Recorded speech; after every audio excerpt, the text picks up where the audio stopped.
서신 채로 우리 한 마음을 고백하겠습니다. 나는 전능하신 아버지 하나님, 천지의 창조주를 믿습니다. 나는 그의 유일하신 아들 우리 주 예수 그리스도를 믿습니다. 그는 성령으로 잉태되어 동정녀 마리아에게서 나시고 장사된 지 사흘 만에 죽은 자 가운데서 다시 살아나셨으며 하늘에 오르시어 전능하신 아버지 하나님 우편에 앉아 계시다가 거기로부터 살아있는 자와 죽은 자를 심판하러 오십니다. 나는 성령을 믿으며 거룩한 공교회와 성도의 교제와 죄를 용서받는 것과 몸의 부활과 영생을 믿습니다. 아멘. 다 자리에 앉으시겠습니다.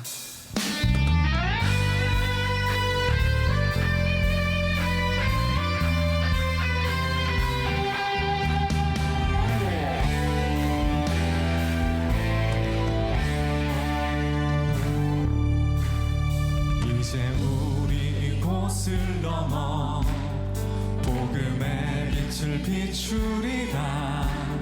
십자가에 나타난 사랑 내 삶을 통해 보이리라. 아버지 마음 있는 곳에 생명의 기쁨 전하리라. 이 땅에 소망 되는 교회 부르심 따라 나아가라. 교회의 머리 되신 주, 내 삶의 주인 되신 주, 예수를 찬양. 완전한 사랑 막힌 땀을 허시고 새 생명을 허락하십니다.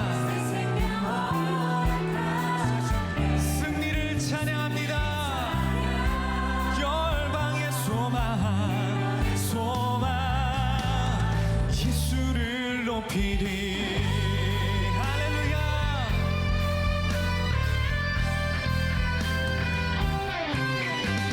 이제 우리 이곳을 넘어 복음의 빛을 비추리라.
레디컬이란 책을 쓴 데이비드 플랫 목사가 그런 이야기를 했습니다. 교회는 구경하는 관중이 아닙니다. 관중의 모임이 아닙니다.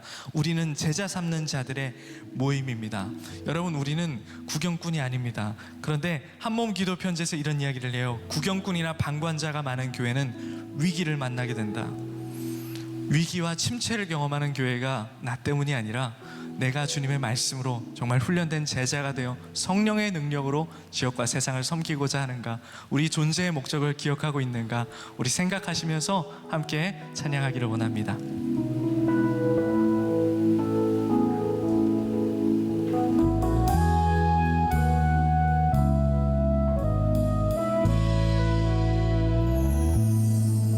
주의 말씀 앞에서 당신은 참된 예배자, 그토록 찾으시던 하나님의 기쁨,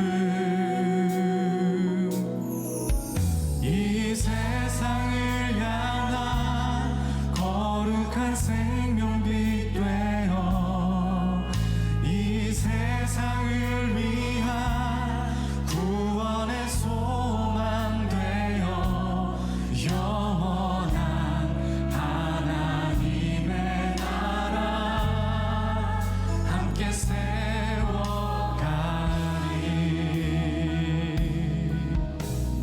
함께 찬양할까요? 주의 부르심 따라, 주의 부르심 따라 당신의 삶을 드릴 때 세상은 당신 안에서 주의 영광 보리라. 이 세상을 이길, 이 세상을 이길 주님의 군사 되어 이 세상을 섬길 주님의 손과 발 되어 영원한 하나님의 나라 함께 세워 이 세상을 이길,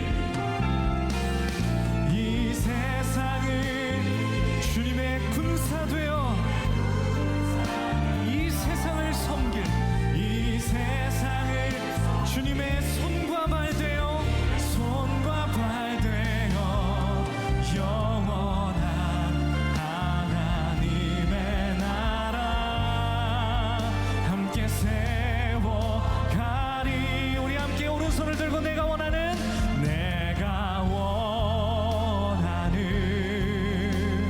한 가지 주님의 기쁨이 되는 것. 아멘. 예수님의 지상 명령은 몇몇 선택된 사람이 아닌 모든 성도에게 주신 주님의 명령입니다.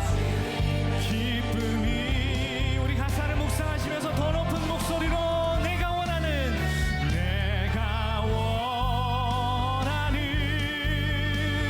한 가지 주님의 기쁨이 되는 것. 내가 원하는 한 가지 주님의 기쁨이 되는 것. 할렐루야. 우리 주님께 영광의 박수 드리기를 원합니다. 우리의 삶을 통해 주의 기쁨 된 삶 살게 하시고 우리 교회에 주신 사명을 감당케 하소서. 모여 있어서 복음의 확장이 없기에 우리를 흩어지는 교회로 주님은 불러주셨습니다.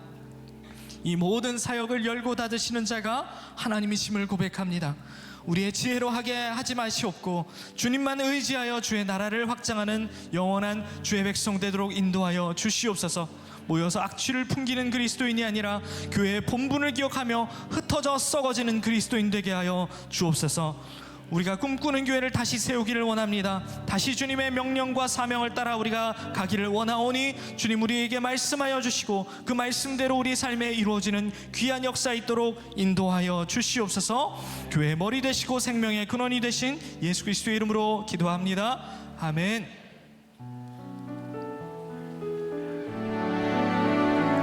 아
한 송이 피우기 위해 모진 겨울 이겨내고 향기 가득 꽃잎마저 세상에 뿌려본다.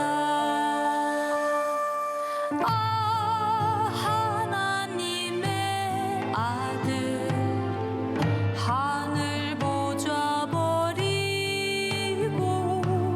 나를 위해 그 십자가 생명 내어 주신 걸음 걸음 흘리신 나를 위한 사랑 생명의 꽃 피울 때까지 십자가 놓지 않으신 주님 이제 내가 갑니다. 주의 복음 들고 생명의 꽃 피울 때까지 그 길 갑니다.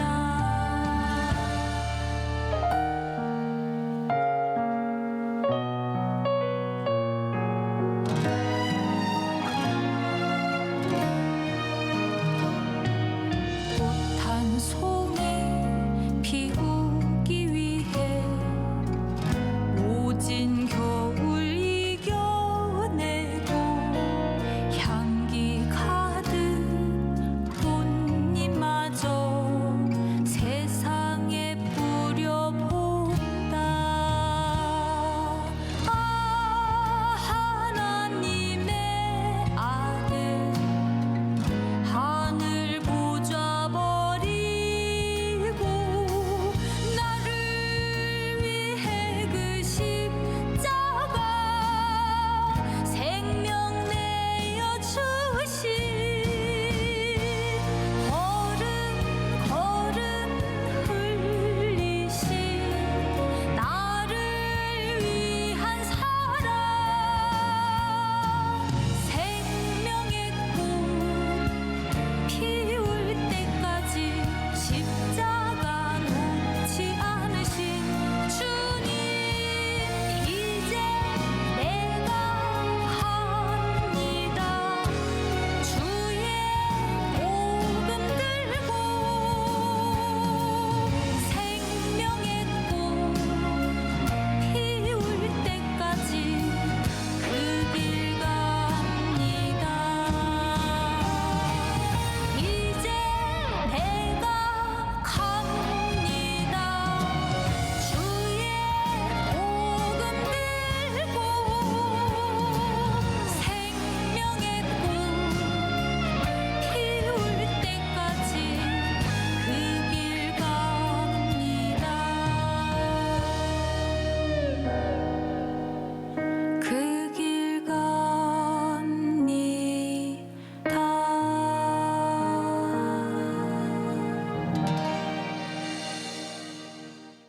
우리가 다시 꿈꾸는 교회, 오늘은 이제 흩어지는 교회, 그 중에 인 앤 아웃이라고 하는 것을 이제 이야기하게 될 텐데, 인 앤 아웃이 뭔지 물었더니 인 앤 아웃이 뭔가요? 라고 아직도 모르는 사람이 이렇게 많더라고요. 이름은 들어봤는데, 그런데 가장 많은 분들이 인 앤 아웃은 만나 교회에 주신 하나님의 마음이에요. 이렇게 대답을 해주셨어요. 자, 오늘 다시 흩어지는 교회에 대한 이야기를 나누려고 합니다. 자, 모이는 교회, 흩어지는 교회. 저희 교회에서는 이런 이야기를 참 많이 합니다. 저는 그런 생각을 하게 돼요. 무엇보다 지금 우리 신앙생활을 하고 있는 이 신앙 공동체 교회의 가장 큰 문제가 교회의 본질을 왜곡하는 것이다.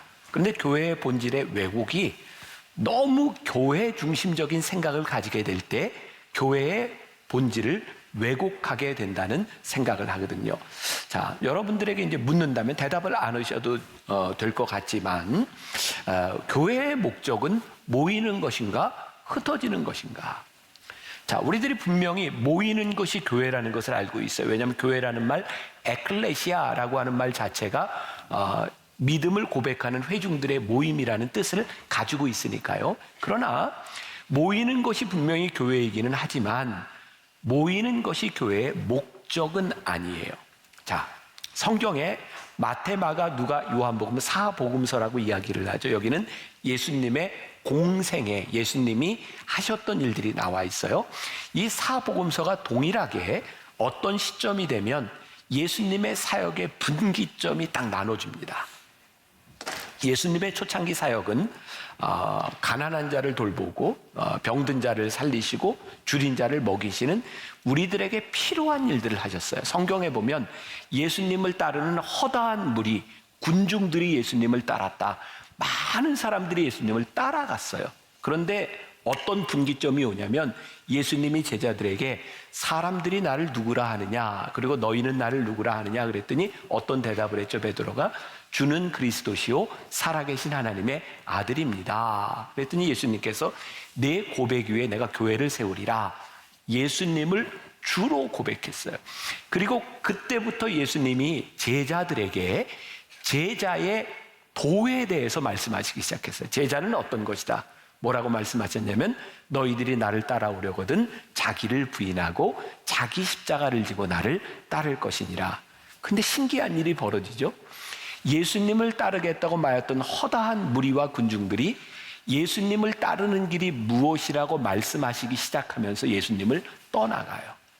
예수님이 십자가를 지었을 때에는 사도 요한과 몇몇 여자들을 빼고는 다 예수님을 떠나갔어요. 신기한 일이죠. 예수님을 따르는 길이 이런 길이다라고 했더니 사람들이 예수님을 떠나갔어요.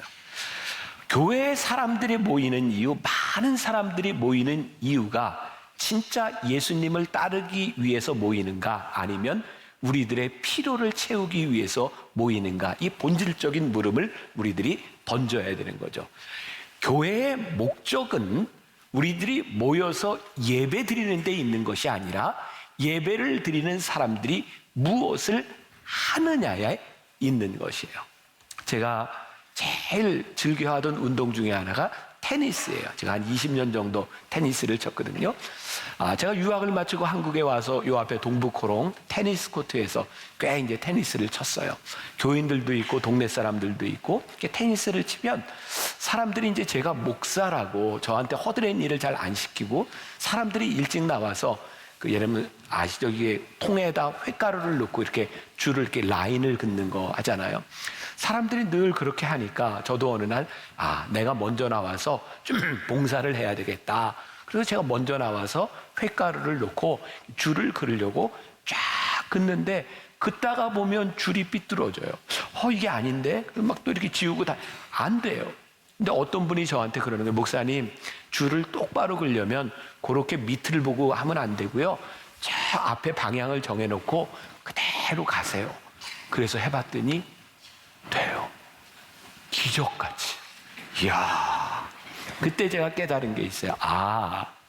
우리들 눈앞에 보이는 것보다 더 중요한 게 우리들이 바라봐야 되는 것이 분명하면 우리의 방향이 틀리지 않는다는 거예요.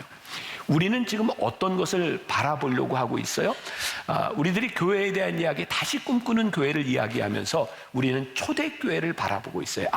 우리 교회가 저렇게 돼야 되겠구나. 오늘도 본문 말씀을 가지고 다 풀어가지 않고 앞으로 이 본문은 계속해서 등장하게 될 거예요. 초대교회 보니까 이렇게 되어 있어요. 기도하기 위해서, 떡을 떼기 위해서, 필요한 것을 나누기 위해서, 하나님을 칭송하기 위해서 모였어요. 그 사람들이 거기에 모인 이유가 분명히 있었던 것이죠. 자, 정리합니다. 교회 중심적인 교회는 얼마나 많은 사람들이 여기에 모이느냐에 관심을 가지고 있지만 하나님 중심적인 교회는 여기에 모인 사람들이 무엇을 하느냐에 관심을 가져요. 우리 만나교회가 다시 꿈꾸는 교회는 교회 중심적인 교회가 아니라 하나님 중심적인 교회를 우리가 꿈꾸고 싶은 거예요. 그러니까 오늘 이 말씀을 통해서 앞으로 14주 동안의 말씀을 통해서 이 구분이 우리들에게 분명해져야 되는 거예요. 여러분들에게 물어볼게요. 교회에서 어떤 목회자가 사역을 하는데 이 사역자가 소위 말해서 성공적이야, 성공했어 라고 말하는 기준은 뭘까요? 사람이 얼마나 많이 늘었나죠.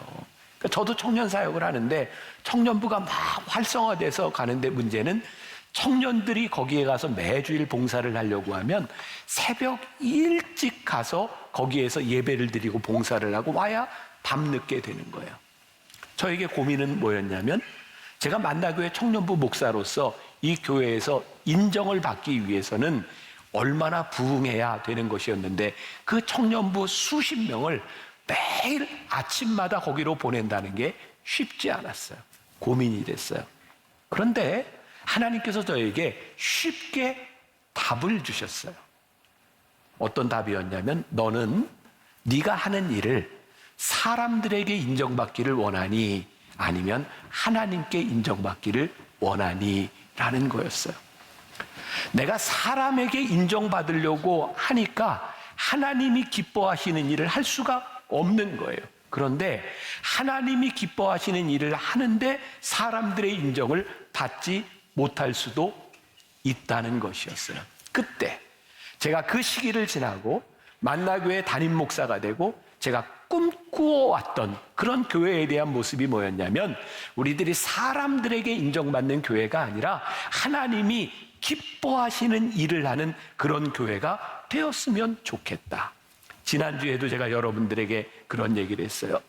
이번 설교 시리즈는 우리 교인들에게 하는 설교이기보다는 그때 하나님께서 저에게 주셨던 그 마음을 다시 회복시키시고 하나님 우리 교회가 아니 제가 변치 않고 하나님이 기뻐하시는 그런 교회가 되기를 소원합니다. 이 길로 하나님이 우리를 다시 인도하신다는 마음을 가지고 이 말씀을 전하고 있는 것이죠. 자, 토요 예배 제가 수년 전에 토요 예배를 만들 때 그것 때문에 혹시 만나교회가 이단이 아니냐 이런 이야기를 듣고 있었고 여러분들이 주위에서 듣지 않으면 우리 교회가 이단인지 아닌지 구별 못할 수도 있어요. 그러니까 잘 들으셔야 돼요.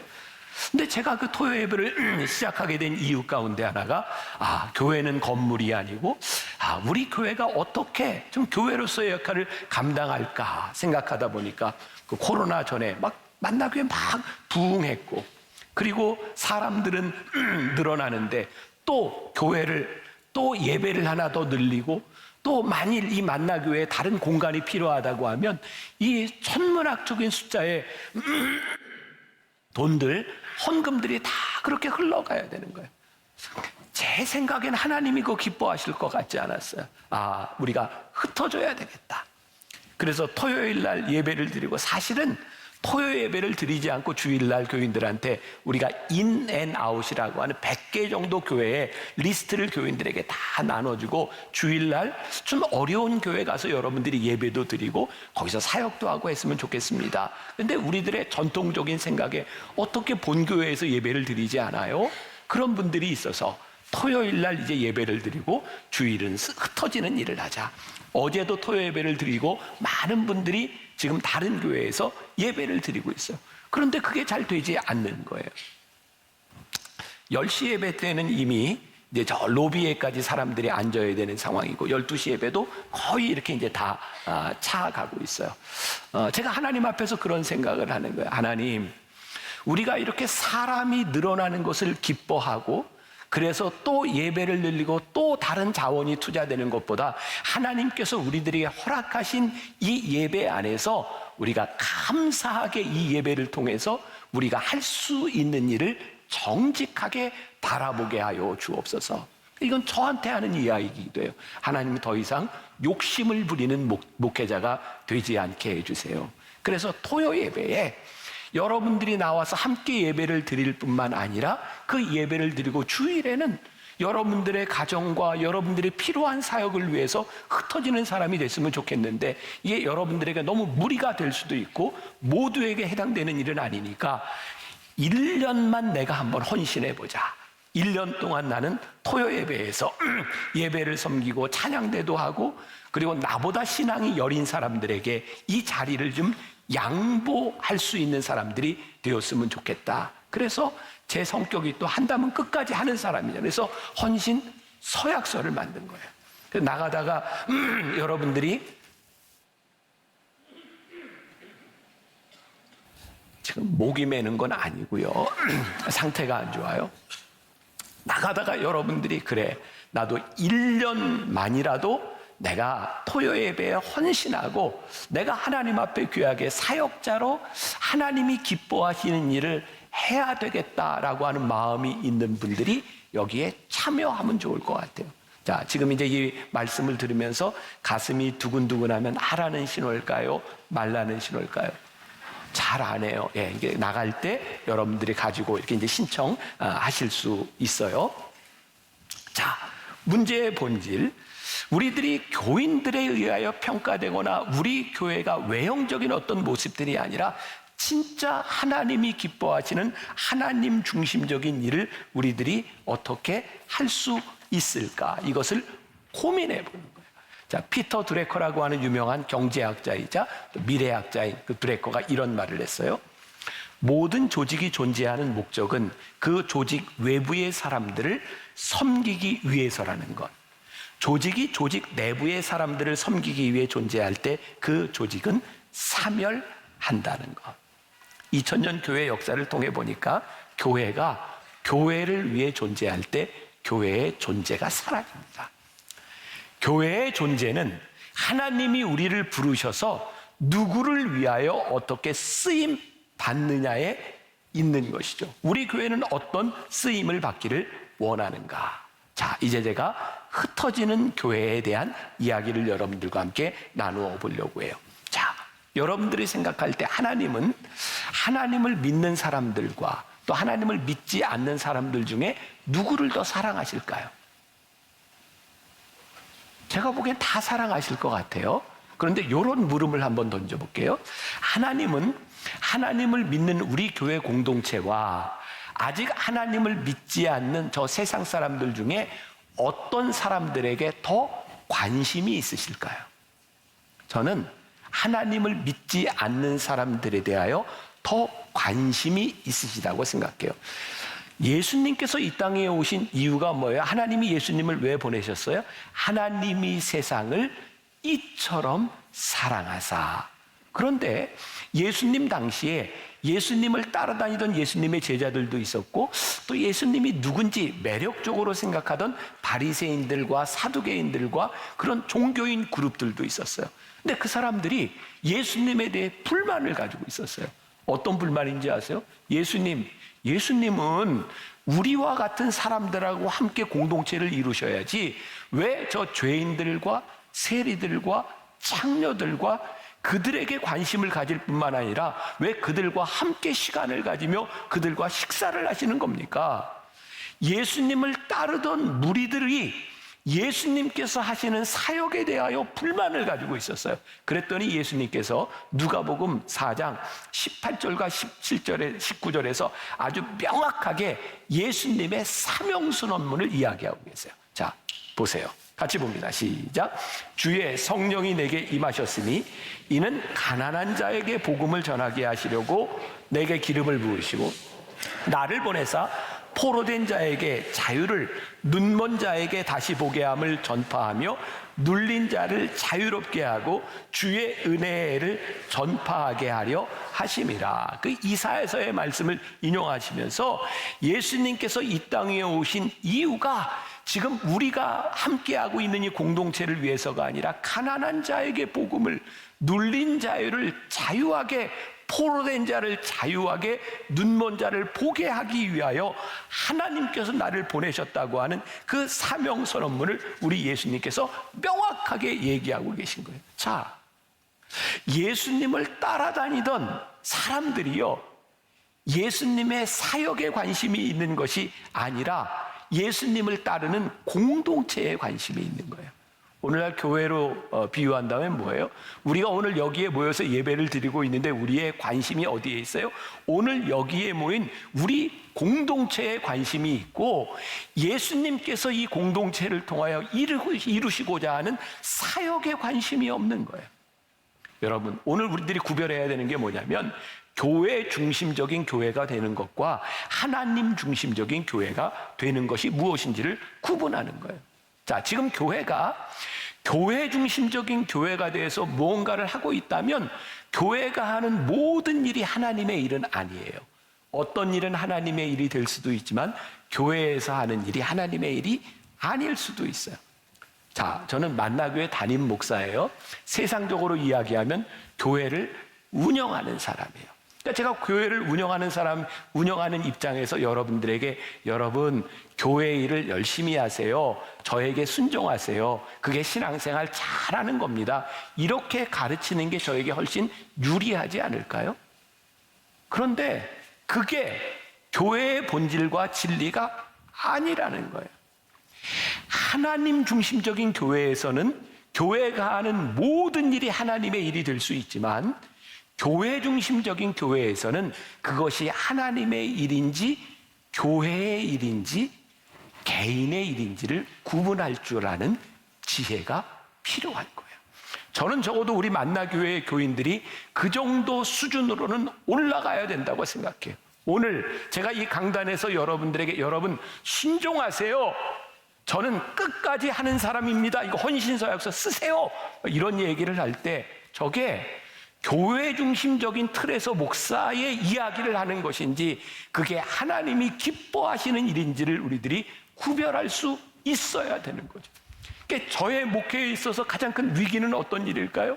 제가 목회를 하는데 여러분들에게 설교를 하는데 제가 하나님 중심적으로 설교하지 않는다면 그건 저에게 위기인 거예요.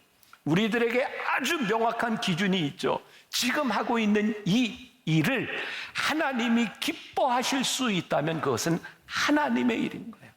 그러나 우리가 교회에서 아무리 열심히 일을 해도 하나님이 기뻐하시지 않는 일이라고 하면 우리는 하나님의 일을 하고 있는 게 아닌 것이죠. 자, 예를 들어 보겠습니다. 저기 남가주 미국 캘리포니아 지역에 한때 이렇게 부흥의 바람이 일어났던 적이 있어요. 60년대 히피들이 막 일어나고 사람들이 교회를 다 떠날 때 갈보리 채플의 척 스미스 목사님이 그 당시에 히피족들을 대상으로 목회를 해요. 사람들이 교회에 모이기 시작했어요. 정말 전혀 교회 공동체에 어울리지 않는 히피족들이 교회에 모이기 시작했고 더 이상 수용할 수 없는 단계가 돼서 교회를 새로 건축하게 되었어요. 미국 교회는 되게 카펫 문화잖아요. 교회를 깨끗하게 짓고 카펫을 쫙 깔았는데 문제는 그 히피들이 교회에 들어오는데 히피들 알죠? 머리도 길고 가능하면 안 감고 냄새나고 그리고 신발도 안 신고 다니고 더러워요. 깨끗하게 교회를 건축을 해놨는데 히피들이 들어오니까 교회가 지저분해지는 거예요. 그래서 그 교회 중직들이 그런 논의를 하기 시작한 거죠. 이거 교회가 들어오줘서 안 되겠다. 저 지저분한 사람들은 들어오지 못하게 하자. 근데 척 스미스 목사가 이런 얘기를 하죠. 만일 우리가 세운 이 교회에 교회가 카펫이 더러워질까봐 저 사람들이 들어올 수 없다고 생각한다면 카펫을 다 거두어 버리십시오. 우리 교회에도 그런 일이 있었어요. 저희 교회 처음 우리 아이들을 위한 공간을 정말 잘 팬시하게 만들어 놓고 아이들을 위한 기자재들을 다 들여놨어요. 그랬더니 대뜸 어떤 이야기가 나면 관리를 잘해야 된다는 거예요. 그래서 아이들이 손을 못 대게 그리고 문을 잠그고 그래서 제가 이렇게 이야기를 했어요. 아니 아이들을 위한 장비가 아이들이 쓰다가 망가지면 고치세요. 혹시 누가 훔쳐가면 다시 사세요. 그것이 없어질까봐 망가질까봐 우리들이 손을 대지 못한다면 교회의 기능을 잃어버리는 것이 아니겠습니까? 그런데 그런 우를 우리가 범하고 있는 거예요. 교회가 크면 클수록 교회가 아름다워지면 아름다워질수록 교회가 가진 게 많아지면 많아질수록 교회에 모인 공동체가 우리를 위해서 뭔가를 하고 있는 거예요. 우리가 하나님 중심적인 교회를 세워가고 있는가? 레너드 스윗이라고 하는 미래학자가 그 교회의 역사를 4개의 M자를 가지고 설명을 하고 있어요. 기억나시는 분이 있을지도 몰라요. 보세요. 첫 번째 교회는 처음 교회가 생겼을 때는 미셔널 처치였어요. 뭐 하는 교회? 선교하는 교회. 근데 이렇게 선교를 하다 보니까 사람들이 모이니까 교회를 짓기 시작했고 거기서 뭘 하냐면 미니스트리, 교인들을 목양하기 시작했어요. 교인들을 목양하며 여러 가지 프로그램과 이런 공간들이 생기면서 이제 교회가 망가지기도 하고, 그러면 뭘 하냐면 메인터넌스를 해요. 수리를 하고.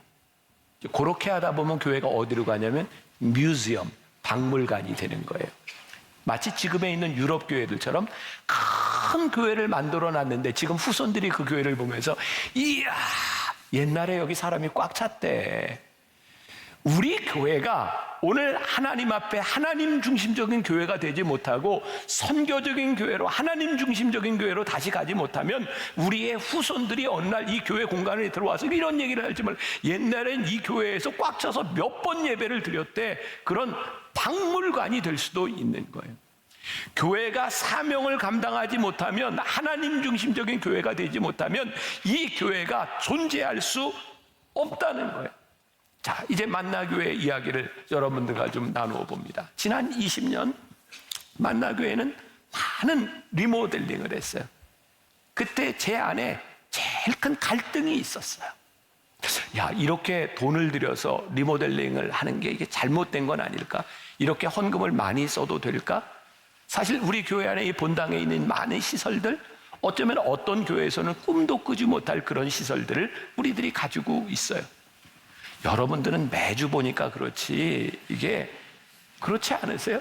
근데 그게 저에게는 참 힘든 일이었어요. 아, 헌금을 이렇게 써도 되는가? 그런데 그때 제 마음에 그러니까 우리들이 기도하면 답을 찾을 수 있는 것 같아요. 하나님, 이 교회를 우리가 지금 지은 것은 아니지만 하나님께서 우리 믿음의 선배들을 통해서 이 교회를 존재하게 하셨다면 이 존재의 이유가 분명한 교회가 되었으면 좋겠습니다. 그래서 우리 장로님들과 함께 두 가지 분명한 교회 건물에 대한 목적을 세웠죠. 첫 번째는 다음 세대를 위해 교회가 어떻게 준비될 것인가. 두 번째는 예수를 믿지 않는 사람들에게 이 교회 건물이 어떻게 쓰여질 수 있을까라고 하는 것이었어요. 지금 여러분들 너무나 당연하게 보고 있는 1층 로비에 여러분들 뭐 갤러리도 있고 옆에 카페도 있고 또 아이들을 위한 공간도 있잖아요. 옛날에 그 1층은 반 정도가 식당이었습니다. 그리고 어른들을 위한 공간이었고, 그때 저는 이런 생각을 했어요. 식당은 지하에 둬도 알아서 찾아오지만 1층에 황금 같은 공간을 우리가 그렇게 써야 될까? 그래서 반을 또 잘라서 카페로. 지금은 교회마다 카페들이 있지만 20여 년 전 저 카페가 교회에 있는 게 흔치 않은 일이었어요. 그런데 그 카페를 만들 때 우리 교인들을 위해서 만든 것이 아니라 이 예수 안 믿는 사람들이 들어올 수 있도록 그런 문을 교회로 들어오지 않고 밖에서 들어올 수 있도록 여러분 저 밖에 있는 그 벽을 다 부셔내고 문을 만든 거예요. 그리고 제가 카페에 두 가지 운영 규칙을 하나 줬어요. 이건 지키자. 첫째, 교회 카페지만 찬송가를 틀지 말자. 두 번째, 십자가를 걸지 말자. 왜냐하면 예수 안 믿는 사람들이 일단 십자가와 찬송가가 들리면 교회 카페 안 들어오니까. 그래서 십자가 걸지 않고 찬송가 틀지 않고 카페를 만들어 놓고 화장실을 만드는 그 복도에 교회 홍보와 교회를 알릴 수 있는 거를 놔뒀어요. 아주 전략적으로. 그래서 카페는 누구나 들어올 수 있지만 화장실을 가려면 교회를 들어갈 수 있도록. 여러분, 이게 아무것도 아닌 것 같지만 그때 제 마음 가운데 이 교회가 예수 믿지 않는 사람들이 발을 들여놓는 곳이 되었으면 좋겠다는 생각을 했어요. 그리고 시간이 지나고 나니까 여러분들 네이버 들어가서 한번 만나교회 탄천 카페를 쳐보세요. 저도 뭐 자전거를 좀 타지만 자전거 타는 라이딩 하는 사람들의 성지가 카페 파구수예요. 여러분 가다 들려서 쉬어가는 데가 만나교회 카페에서 만납시다예요. 그리고 이제 4월에 벚꽃이 피고 5월에 막 잎들이 나타날 때는 밤에 저 카페 옆에 앉을 자리가 없어요. 저는 그게 너무 좋은 거예요. 하나님을 믿지 않는 사람들이 교회 뜰에 발을 들여놓을 수 있는 게 얼마나 큰 축복입니까? 우리 1층에 교회 학교 건물들을 다 만들고 2층에 우리 소망부 장애 아이들이 예배 드릴 수 있는 장소를 만들었어요. 어떻게 하면 장애를 가진 아이들이 제일 쉽게 접근할 수 있을까? 이전에 만나교회는 4층, 5층, 6층, 7층, 8층이 교육관이었어요. 그때는요, 여러분들 모르시는데 그냥 얼마나 시끄러웠는지, 그냥 엘리베이터 타고 애들이 왔다 갔다 하니까 어른들이 이놈들이 주일에 이렇게 시끄럽게 조용히 좀 해. 제가 어른들한테 그랬어요. 어른들 참 못됐다고. 좋은 공간은 어른들이 다 차지하고 애들은 위로 다 올려보내고 시끄럽다고 얘기하는 게 이게 얼마나 어른 중심적인 교회냐고. 그래서 우리가 결단을 내렸어요. 1층부터 제일 억세스하기 좋은 제일 좋은 공간은 아이들에게 준다. 그리고 더 이상 교회에서 아이들에게 조용히 해, 시끄러 이런 얘기하지 말고 얘들아 교회 와서 놀아, 교회 와서 떠들어 라고 말할 수 있는 공간들이 만들어져야 돼. 우리가 교회 신앙생활을 하면서 의사결정기구, 우리 장로님들이잖아요. 목회자들이잖아요. 목회자와 장로님들을 중심으로 우리의 생각을 가지고 의사결정을 하면 그 교회는 굉장히 전통적인 교회가 될 수밖에 없는 거예요. 그러나 의사결정을 하고 예배를 드리는 여러분들이 하나님 중심적으로 보기 시작할 때 우리들이 하는 일과 우리들이 결정하는 일들이 얼마나 다를 수 있는가 하는 거예요. 그러다 보니까 목회자들부터 우리 장로님들부터 내놔야 되겠다는 생각을 했어요. 여러분, 우리 교회 장로님들 굉장히 훌륭한 거 아세요? 모르세요? 장로님들 어떻게 대답이 없네요. 훌륭한 거 아세요? 모르세요? 네, 여러분들 다 봉사하는 분부터 해서 저희 교회는 시무장로님이 70분 가까이 되는데 장로님들 방이 없어요. 장로님들 회의실도 없어요. 다 내놨어요. 우리 목회자 60여 명 되는 목회자, 방 가진 목회자 아무도 없어요. 다 한 방에서 공유 오피스에서 책상 하나씩 놓고 그리고 살아요. 저만 방이 있어요. 근데 제 방도 쬐끔해요. 아마 우리 정도 교회 되는 규모에서 담임 목사 방이 제일 작은 교회가 우리 교회일 수도 있다는 생각이 들어요. 사실은 제 방도 문 달지 않고 목회자들과 부목사님들과 같이 쓰려고 했어요. 근데 부목사님들이 저한테 부탁을 했어요. 제발 문을 달아주세요. 우리가 불편해요. 그래서 문을 닫았을 뿐이에요. 우리가 눈에 보이는 작은 것에서부터 우리들이 노력하는 게 있는 거예요. 하나님, 교회가 어른들을 위해서, 우리들을 위해서, 교회를 위해서 만들어지는 그런 교회가 아니라 하나님 중심적으로 교회가 어떻게 사역을 할 수 있을까요? 제가 옛날 책에 썼던 도식인데, 우리가 그동안 교회를 어떻게 생각했냐면 올드 패러다임에서는 하나님, 교회, 세상이라는 도식을 가지고 있었어요. 여러분 만나교인들이니까 이 정도는 아셔야 돼요. 제가 쓴 책에 여러 번 나오는 거예요. 혹시 여러분들 치열한 도전이라는 책 보셨어요? 굉장히 좋은 책인 거 아시죠? 제가 쓴 거. 네, 거기에도 나와요. 이제 웬만큼 잘난 척해서는 반응도 없네. 알겠어요. 네, 자, 하나님, 교회, 세상. 기존의 교회에서는 어떤 생각을 가지고 있었냐면 하나님이 교회를 통해서 세상에서 일하신다. 그러니까 교회는 늘 세상에서 우월적 지위를 가지고 우리는 거룩한 공동체인데 너희를 위해서 무슨 일을 해. 교회가 교만해요. 그런데 새로운 패러다임에서는 아니, 교회 중심적인 교회가 아닌 하나님 중심적인 교회에서는 패러다임이 이렇게 바뀌어요. 저기 세상이 가운데 있고 하나님이 세상을 이처럼 사랑하사 독생자를 주셨던 그 세상에 우리 교회가 뛰어드는 거예요.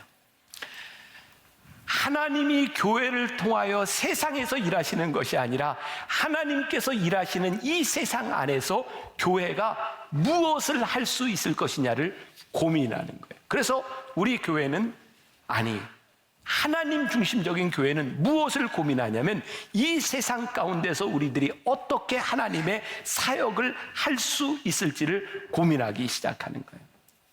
자, 제가 언젠가 한번 이야기했는데 그 말레이시아 린이라고 하는 목사님, 말레이시아 쿠알라룸푸르에서 한 2,000명 이상 되는 그런 교회 사역을 하는 분인데 그분은 의사예요. 근데 그 교회 사역자 목사님이 7명이 있는데 다 자기 직업이 있어요. 간호사도 있고 학원 선생님도 있고 변호사도 있고 의사도 있고. 근데 교회가 이렇게 부흥하니까 제가 이제 호주의 그 의료 선교대회에 가서 제가 이제 들었던 이야기예요. 저도 강사로 갔었고. 근데 그 목사님이 이런 얘기를 해요. 목사님은 언제 풀타임 목회를 할 겁니까?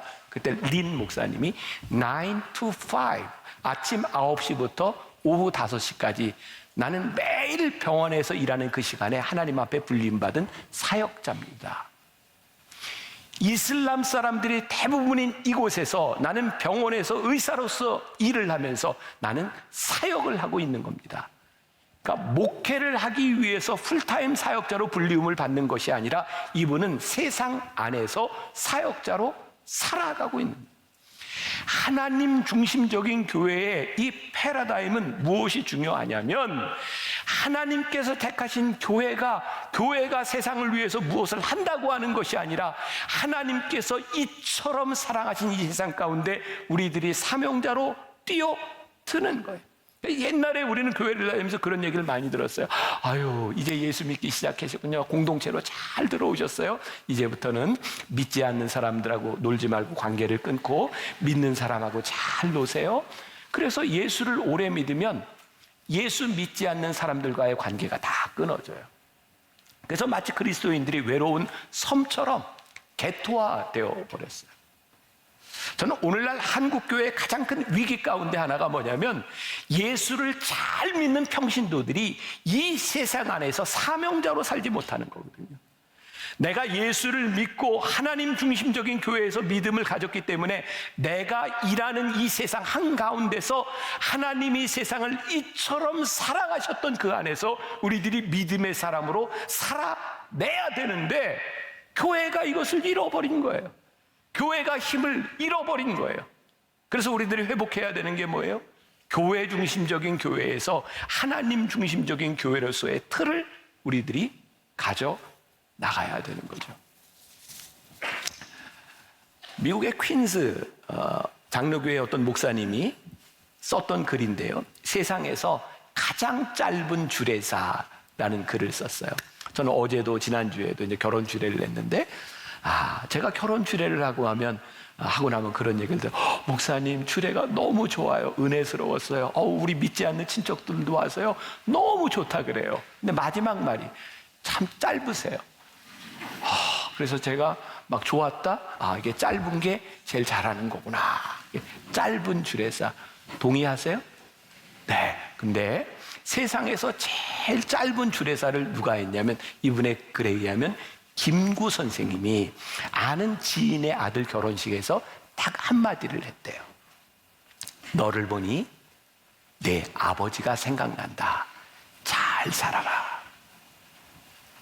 근데 이 주례를 들었던 사람들이 짧기 때문이 아니라 이 주례사의 여운이 계속 남아있는 거예요. 너를 보니 내 아버지가 생각난다. 잘 살아라. 하나님 중심적인 교회에 우리 믿음을 가지고 살아가는 우리들에게 주는 참 중요한 도전이라고 생각해요. 우리가 세상에 사명자로 나갔을 때 우리들이 이 세상 한가운데서 믿음으로 살아갈 때 너를 보니 하나님이 생각나는구나. 내가 잘 살고 있구나. 너를 보니 그리스도의 향기가 나는구나. 내가 참 잘 살아가고 있구나. 저는 우리 교회가 그런 꿈을 꿨으면 좋겠어요. 하나님, 모이는 것이 참 중요하고 오늘 우리가 이렇게 예배드리는 공동체가 참 귀하고 그렇지만 교회가 모이는 데서 끝나는 것이 아니라 우리를 부르시고 우리를 흩으신 그 자리에서 너를 보니 하나님이 생각나는구나. 너를 보니 그리스도의 향기가 나는구나. 그렇게 교회가 돼서 흩어지는 사람이 될 때 우리가 하나님 중심적인 교회가 되지 않겠습니까? 제가 이번 설교하면서 계속 반복하는 이야기. 하나님, 이 설교는 우리 사랑하는 성도들이 함께 마음을 모아 정말 우리가 꿈꾸는 교회를 향해 가는 것인데 하나님 먼저 저에게 그 꿈꾸는 교회의 마음을 주셨던 그 마음을 잃지 않도록 하나님 저를 붙잡아 주세요. 제가 여러분들에게 그런 기도를 부탁하고 싶어요. 하나님, 저 강단에 서 있는 김병삼 목사가 오늘 저런 설교를 했는데 하나님 은퇴할 때까지 저 마음 변치 않고 그 마음으로 목회하다가 우리 만나교회가 하나님 기뻐하시는 교회가 될 수 있도록 우리들이 끝까지 노력하며 달려가는 그런 교회가 되게 하여 주옵소서. 우리들에게 부족함들이 참 많잖아요. 그래서 우리들이 끊임없이 또 되새기고 또 되새기고 우리들이 기억하고 가야 되는 거예요.